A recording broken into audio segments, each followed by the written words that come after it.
Preta. Tá assim, né, gente? Hoje, Eu sou completamente apaixonada e muito grata, né, por ter visto muita coisa de perto. Sim. Enfim, a minha entrevista foi bem no início do seu tratamento, em que a gente via uma fragilidade, assim, que estava aqui, né, grande em você. E a partir do momento que o tratamento foi avançando, a gente foi vendo essa fortaleza, essa loucura. E é outra pessoa hoje, né? Já é outra pessoa. Ainda bem, graças a Deus.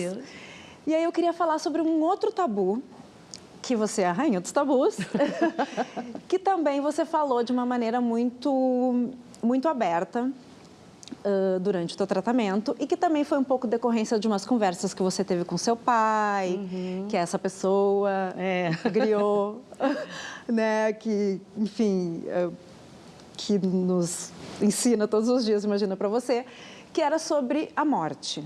Né? Vocês falavam, conversavam sobre essa possibilidade, que é uma coisa que a gente não fala, né? A gente morre de medo, tem gente que não fala a palavra.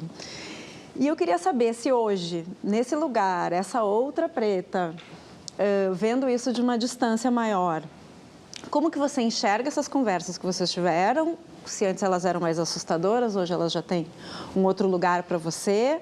O que ficou em você, de fato, né, de tudo isso?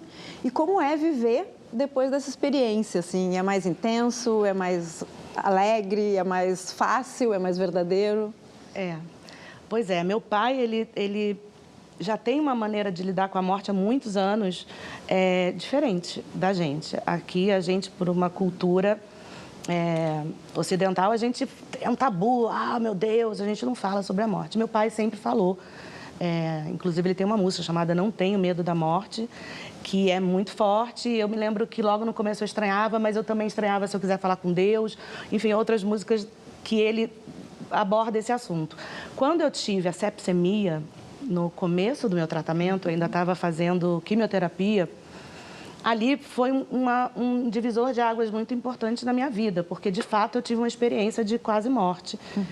Eu fui ressuscitada pelos médicos, eu voltei. E quando eu passei por essa experiência, meu pai foi me visitar no hospital. Eu estava muito debilitada, eu ainda estava correndo risco de vida, eu ainda estava muito fragilizada. E ele falava assim... se conecte com a natureza, aquele jeito dele. A vida tem um fim, a finitude. Ele falou um monte de coisa que na hora, obviamente que eu não entendi, porque é sempre assim com ele, no primeiro momento. Tem que elaborar, né? Você tem que, pelo amor de Deus, me dá aí 2 minutinhos, Gilberto Gil, pra eu assimilar. Deixa eu assentar. O que você está falando, né? Tipo, tá bom, tudo. Mas ele, de uma maneira muito poética, muito humana e muito afetiva, afinal de contas era a filha dele que estava ali deitada na cama, ele falou sobre eu encarar a morte, sobre a possibilidade, sim, de que a finitude poderia estar chegando para mim e que eu não tivesse medo. Obviamente que eu fiquei apavorada, mas refletindo naquelas noites, naquelas madrugadas ali, enfim, muito difíceis, numa UTI, eu fui me conectando com essa energia, sim. A energia da morte, ela é de vida também. A gente só morre porque a gente vive, né? Então, se a gente morre é porque a gente viveu.